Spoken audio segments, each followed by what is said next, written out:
ನಮಸ್ಕಾರ dear friends, ದಯವಿಟ್ಟು ನೀವಿನ್ನೂ ನಮ್ಮ ಚಾನಲ್ ಸಬ್ಸ್ಕ್ರೈಬ್ ಮಾಡಿಲ್ಲ ಅಂದರೆ ಈ ಕೂಡಲೇ ಸಬ್ಸ್ಕ್ರೈಬ್ ಮಾಡಿಕೊಡಿ ಸ್ನೇಹಿತರೆ. ನಿಮ್ಮೊಂದು ಲೈಕು ನಮಗೆ ಸ್ಫೂರ್ತಿದಾಯಕವಾಗುತ್ತೆ. ಬನ್ನಿ ಸ್ನೇಹಿತರೆ, ಈಗ ವರದಿಯಲ್ಲಿ ಮುಂದುವರಿಯೋಣ. ಮೂರನೇ ಮದ್ದನ ಯಾವುದಾದರೂ ದೊಡ್ಡ ಉಲ್ಕಾಶಿಲೆಯಿಂದ ಅಪ್ಪಳಿಸಿದ್ದರಿಂದ ಅಥವಾ ಯಾವುದಾದರೂ ಒಂದು ಹೊಸ ವೈರಸ್ನಿಂದ ಅಂತ ನಾವೆಲ್ಲ ಯೋಚನೆ ಮಾಡ್ತಾ ಇರ್ತೀವಿ. ಹಾಗಾದರೆ ಅದೆಲ್ಲಕ್ಕೂ ಮುಂಚೆ ಭೀಕರವಾದ ಮತ್ತು ಯಾವುದೇ ಕ್ಷಣದಲ್ಲಾದರೂ ನೈಜವಾಗಿ ನಡೆಯಬಹುದಾದ ಕರಾಳ ಸತ್ಯವೊಂದು ನಮ್ಮ ಕಣ್ಮುಂದೆ ಇದೆ. ಅದು ಏನಪ್ಪ ಅಂದರೆ, ಭೂಮಿಯ ಒಳಗಿರುವ ಕಚ್ಚಾ ತೈಲ ಅಥವಾ ಕ್ರೂಡ್ ಆಯಿಲ್ ಖಾಲಿಯಾದರೆ ಒಂದು ವೇಳೆ ನಾಳೆ ಬೆಳಗ್ಗೆ ನಿದ್ದೆ ಏಳುವಷ್ಟರಲ್ಲಿ ಭೂಮಿಯ ಮೇಲಿನ ಎಲ್ಲ ಕೊನೆಯ ಕಚ್ಚಾ ತೈಲವು ಬತ್ತಿ ಹೋದರೆ ಏನಾಗ್ಬೋದು ಅಂತ ಒಂದು ಊಹೆ ಮಾಡಿಕೊಳ್ಳಿ. ಪೆಟ್ರೋಲ್ ಬಂಕ್ ಮುಚ್ಚುತ್ತವೆ, ಕಾರು ಬೈಕ್ಗಳು ಓಡೋದಿಲ್ಲ ಅಂದುಕೊಂಡಿದ್ದರೆ ದಯವಿಟ್ಟು ಕ್ಷಮೆ ಇರಲಿ.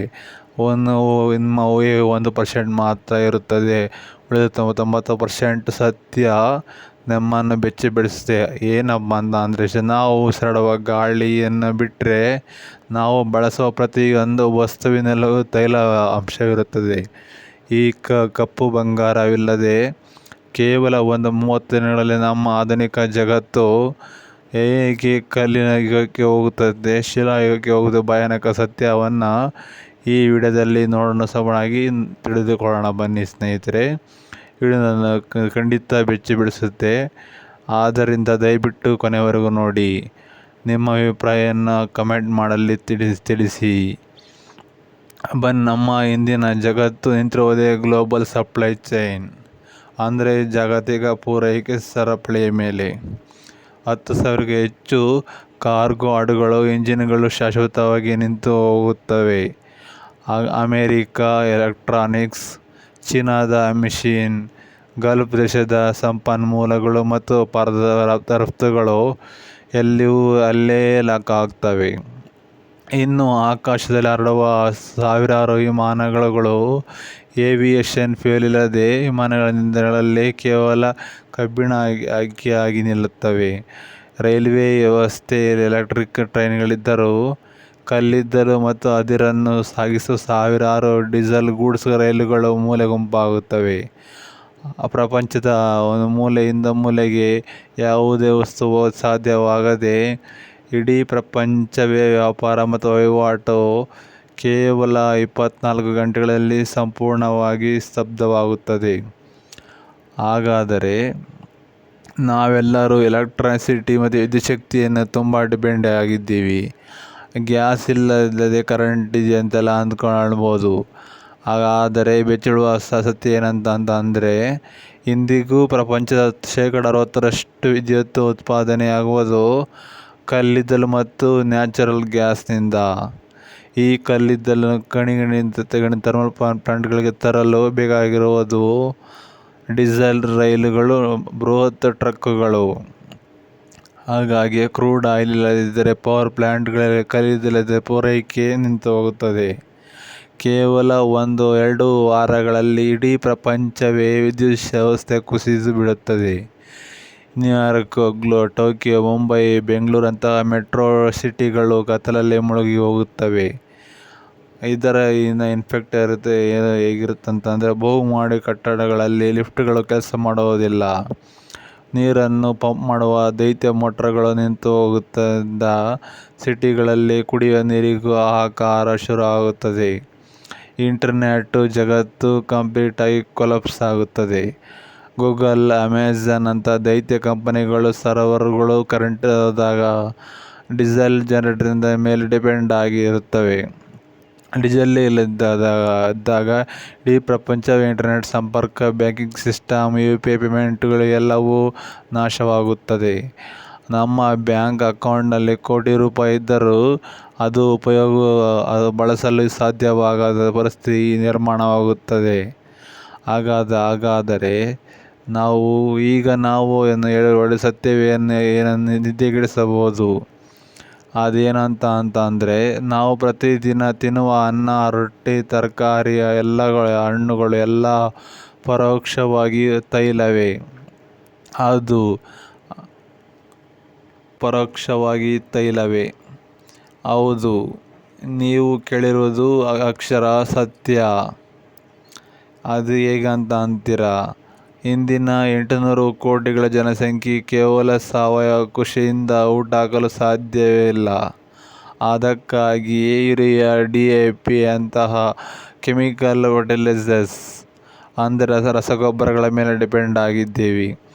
ಈ ರಸಗೊಬ್ಬರ ತಯಾರಿಸುವ ಪ್ರಕ್ರಿಯೆಯಲ್ಲಿ ಪೆಟ್ರೋಕೆಮಿಕಲ್ಸ್ ಬಳಸಲಾಗುತ್ತದೆ. ಜೊತೆಗೆ ಕೀಟನಾಶಕಗಳು ಕೂಡ ಪೆಟ್ರೋಲಿಯಂ ಪ್ರಾಡಕ್ಟ್ಗಳು. ಹಾಗಾಗಿ ಕ್ರೂಡ್ ಆಯಿಲ್ ಇಲ್ಲದಿದ್ದರೆ ಟ್ರ್ಯಾಕ್ಟರ್ಗಳು ಅಷ್ಟೇ ಅಲ್ಲ, ರಸಗೊಬ್ಬರಗಳ ಉತ್ಪಾದನೆ ಕಂಪ್ಲೀಟಾಗಿ ಝೀರೋ ಆಗುತ್ತದೆ. ಇದರಿಂದ ಇಡೀ ಪ್ರಪಂಚವೇ ಕೃಷಿ ಉತ್ಪಾದನೆ 80% ಕುಸಿದು ಬೀಳುತ್ತದೆ. ಆ ಹೊಲದಲ್ಲಿ ಬೆಳೆದಿರುವ ಸಿಟಿಗಳಲ್ಲಿ ಕಳಿಸಲು ಟ್ರಾನ್ಸ್ಪೋರ್ಟ್ ಇರೋದಿಲ್ಲ. ದಾಸ್ತಾನು ಮಾಡಲು ಕೋಲ್ಡ್ ಸ್ಟೋರೇಜಲ್ಲಿ ಕೆಲಸ ಮಾಡೋದಿಲ್ಲ. ಇದರ ಪರಿಣಾಮದಿಂದ ಕೇವಲ 2 ಅಥವಾ 3 ತಿಂಗಳುಗಳಲ್ಲಿ ಇಡೀ ಪ್ರಪಂಚದಾದ್ಯಂತ ಭೀಕರವಾದ ಆಹಾರ ಕೊರತೆ ಉಂಟಾಗುತ್ತದೆ. ಕೋಟ್ಯಾಂತರ ಜನರು ಕೇವಲ ಒಂದು ಹೊತ್ತಿನ ಊಟ ಇಲ್ಲದೆ ಪ್ರಾಣ ಬಿಡುವ ಪರಿಸ್ಥಿತಿ ಬರುತ್ತದೆ. ನಾವು ಕಟ್ಟಿರುವ ಈ ಬೃಹತ್ ಆಧುನಿಕ ನಾಗರಿಕತೆ ಇದು ಕೇವಲ ಒಂದು ತುತ್ತು ಅನ್ನಕ್ಕಾಗಿ ಭಿಕ್ಷೆ ಬೇಡುವಂತಾಗುತ್ತದೆ. ಹಾಗಾಗಿ ಆಸ್ಪತ್ರೆಗಳು, ದೇವಾಲಯಗಳು ಅಂತಾರೆ ನಂಬಿದ್ದೀವಿ.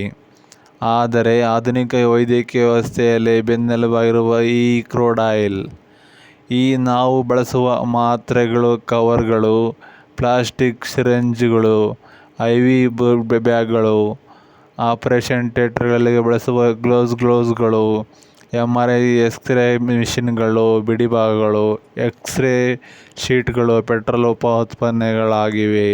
ಪಾಲಿಮರ್ಸ್ ಮತ್ತು ಪ್ಲಾಸ್ಟಿಕ್ನಿಂದ ತಯಾರಾಗುತ್ತವೆ. ಎಷ್ಟೋ ಜೀವರಕ್ಷಕ ಔಷಧಿಗಳನ್ನು ತಯಾರಿಸಿದ ಪೆಟ್ರೋಲ್ ಕೆಮಿಕಲ್ಸ್ ಬೇಕೇ ಬೇಕು. ಅದಕ್ಕೆ ಕಚ್ಚಾ ತೈಲ ಆದರೆ ಹೊಸ ಔಷಧಿ ಉತ್ಪಾದನೆ ನಿಲ್ಲುತ್ತದೆ. ಕರೆಂಟ್ ಇಲ್ಲದೆ ಆಸ್ಪತ್ರೆಗಳು, ವೆಂಟಿಲೇಟರ್ಗಳು ಮತ್ತು ಇನ್ಕ್ಯುಬೇಟರ್ಗಳು ಆಫ್ ಆಗುತ್ತದೆ. ಇದರಿಂದ ಸಣ್ಣ ಪುಟ್ಟ ಇಂಜೆಕ್ಷನ್ಗಳು ಜನರು ಸಾಯುವಂಥ ಪರಿಸ್ಥಿತಿ ಉಂಟಾಗುತ್ತದೆ. ಅಂದರೆ ವೈದ್ಯಕೀಯ ಲೋಕವು ನೇರವಾಗಿ 18ನೇ ಶತಮಾನಕ್ಕೆ ಹಿಂದಿನ ಕಾಲಕ್ಕೆ ತಳ್ಳಲ್ಪಡುತ್ತದೆ. ಹೀಗಿರುವ ಆಧುನಿಕ ಮಾನವನಿಗೆ ಆಯುಷ್ಷು ತುಂಬಿರುವುದೇ ಈ ವೈದ್ಯಕೀಯ ಲೋಕ. ಇದೇ ನಾಶವಾದರೆ ಮಾನವನ ಆಯುಷ್ಷು ಮೊತ್ತ ಕಮ್ಮಿಯಾಗಿ ಹೋಗುತ್ತದೆ. ಈಗ ಮಾನವನ ಆಯುಷ್ಷು 100 ವರ್ಷ ಆದರೆ ಅದು 30-40 ವರ್ಷಕ್ಕೆ ಬಿದ್ದು ಹೋಗುತ್ತದೆ. ಒಂದು ವೇಳೆ ನಮ್ಮ ಪ್ರಪಂಚದಲ್ಲಿ ಈ ವೈದ್ಯಕೀಯ ವ್ಯವಸ್ಥೆ ಡೆವಲಪ್ ಆಗಲಿಲ್ಲ ಅಂತಂದರೆ ನಮ್ಮ ಪ್ರಪಂಚದಲ್ಲಿ ಈಗಿನ 800 ಕೋಟಿ ಜನಸಂಖ್ಯೆ ಇರುತ್ತಿರಲಿಲ್ಲ. ಒಂದು ಸಾರಿ ನಮ್ಮ ಜೀವನ ಊಹೆ ಮಾಡ್ಕೊಂಡು ನೋಡಿ, ಎಷ್ಟೊಂದು ಕಾಯಿಲೆ ಬಂದಿರುತ್ತೆ, ಎಷ್ಟೋ ಸಮಸ್ಯೆ ಬಂದಿರುತ್ತೆ. ಒಂದು ವೇಳೆ ಇಂಜೆಕ್ಷನ್ ಮಾತ್ರೆಗಳು ತಗೊಳ್ಳಿಲ್ಲ ಅಂತ ಅಂದರೆ ಖಂಡಿತವಾಗಿ ನಾವು ಬದುಕ್ತಿರಲಿಲ್ಲ. ನಾನು ಈಗ ನಿಮಗೆ ವಿಡಿಯೋ ಮಾಡ್ತಾ ಇರಲಿಲ್ಲ. ಅಂಥ ಪರಿಸ್ಥಿತಿ ಜೀವನದಲ್ಲಿ ಬಂದಿದೆ. ನಿಮ್ಮ ಜೀವನ ಬಂದಿದೆ ಖಂಡಿತ ಕಮೆಂಟ್ ಮಾಡಲಿ ತಿಳಿಸಿ. ಹಾಗಾಗಿ ಸ್ನೇಹಿತರೆ, ಇವತ್ತು ಅಮೇರಿಕಾ, ಚೀನಾ, ರಷ್ಯಾ, ಭಾರತ ಅಂಥ ದೇಶಗಳು ಜಾಗತಿಕ ಮಟ್ಟದಲ್ಲಿ ಸೂಪರ್ ಪವರ್ ಅಂತ ಹೇಳಿಕೊಳ್ಳುತ್ತವೆ. ಇವರ ಬಳಿ ಸಾವಿರಾರು ನ್ಯೂಕ್ಲಿಯರ್ ಬಾಂಬ್ಗಳಿವೆ, ಅತ್ಯಾಧುನಿಕ ಫೈಟರ್ ಜೆಟ್ಗಳಿವೆ. ಆದ್ದರಿಂದ ಎಲ್ಲ ಮಿಲಿಟರಿ ಶಕ್ತಿಗಳು ಇಂಧನದ ಮೇಲೆ ತೈಲ ಸಂಪನ್ಮೂಲವಿಲ್ಲದೆ ಕ್ರೂಸ್ ಸ್ಟ್ರಾಟಜಿಕ್ ಮಿಲಿಟರಿ ಬಾಂಬ್ಗಳು ಹಾರಲು ಸಾಧ್ಯವಿಲ್ಲ. ಗಡಿಯಲ್ಲಿರುವ ಟ್ಯಾಂಕರ್ಗಳು 1 ಇಂಚು ಕದಲೋದಿಲ್ಲ. ಕೇವಲ ನ್ಯೂಕ್ಲಿಯರ್ ರಿಯಾಕ್ಟರ್ಗಳು, ಸಬ್ಮರೀನ್ಗಳು ಮಾತ್ರ ಕೆಲಸ ಮಾಡಬಹುದು. ಆದರೆ ಅವುಗಳ ಬೇಕಾದ ಸಪ್ಲೈ ಕೂಡ ಹಡಗುಗಳು ಯಾವುವೂ ಇರುವುದಿಲ್ಲ. ಯಾವಾಗಲೂ ಸರ್ಕಾರದ ಬಳಿ ಶಕ್ತಿ ಇರೋದಿಲ್ಲವೋ ಅದರ ಕಾನೂನು ಸಂಪೂರ್ಣವಾಗಿ ಕುಸಿಯುತ್ತದೆ. ಪೊಲೀಸ್ ಮತ್ತು ಮಿಲಿಟರಿ ನಿಷ್ಕ್ರಿಯವಾಗುತ್ತದೆ. ಜನರು ಒಂದು ಬಾಟಲ್ ನೀರಿಗಾಗಿ, ಒಂದು ಬ್ರೆಡ್ ತುಂಡಿಗಾಗಿ ರಸ್ತೆಗಳಲ್ಲಿ ಹೊಡೆದಾಡಲ್ಪಡುವಂತಹ ರಾಜಕೀಯ ಸೃಷ್ಟಿಯಾಗುತ್ತದೆ. ಹಣದ ಮೌಲ್ಯ ಶೂನ್ಯವಾಗುತ್ತದೆ. ಚಿನ್ನ ಮತ್ತು ವಜ್ರಗಳಿಗಿಂತ ಒಂದು ಮೂಟೆ ಅಕ್ಕಿಗೆ ಅತಿ ಹೆಚ್ಚು ಬೆಲೆ ಬರುತ್ತದೆ. ಇಡೀ ಪ್ರಪಂಚವೇ ಸರ್ವೈವಲ್ ಆಫ್ ಸೆಲೆಬ್ರಿಟೀಸ್ ಅಂದರೆ ಬಲಿಷ್ಠನಾದವನು ಮಾತ್ರ ಬದುಕು ಕಾಡು ಮನುಷ್ಯರ ಕಾಲಕ್ಕೆ ಮರಳುತ್ತಾನೆ. ಹಾಗಾಗಿ ನೋಡಿದ್ರಲ್ಲ ಸ್ನೇಹಿತರೆ, ಕ್ರೂಡ್ ಆಯಿಲ್ ಕೇವಲ ವಾಹನಗಳು ಓಡಿಸುವ ಇಂಧನವಲ್ಲ, ಅದು ನಮ್ಮ ಬಟ್ಟೆಗಳೆಲ್ಲ ಪಾಲಿಸ್ಟರ್ನಲ್ಲಿದೆ, ನಾವು ಬಳಸೋ ಮೊಬೈಲ್ ಫೋನಲ್ಲಿದೆ, ನಾವು ತಿನ್ನುವ ಆಹಾರದಲ್ಲಿದೆ. ಅಷ್ಟೇ ಏಕೆ ಸ್ನೇಹಿತರೆ, ನಮ್ಮ ರಕ್ತ ಕಣಗಳಲ್ಲೂ ಬೆರೆತು ಹೋಗಿದೆ. ನಾವು ಪ್ರಕೃತಿ ಸಿಕ್ಕಿ ಅಮೂಲ್ಯವಾದ ಸಂಪನ್ಮೂಲವನ್ನು ಎಷ್ಟೊಂದು ಅತಿಯಾಗಿ ಬಳಸಿದೆ ಅಂದರೆ ಮುಂದಿನ 50 ವರ್ಷಗಳ ಭೂಮಿಯೊಳಗೆ ಅನಿಲ ಉಳಿಯುವುದಿಲ್ಲ ಅಂತ ವಿಜ್ಞಾನಿಗಳು ಎಚ್ಚರಿಸಿದ್ದಾರೆ.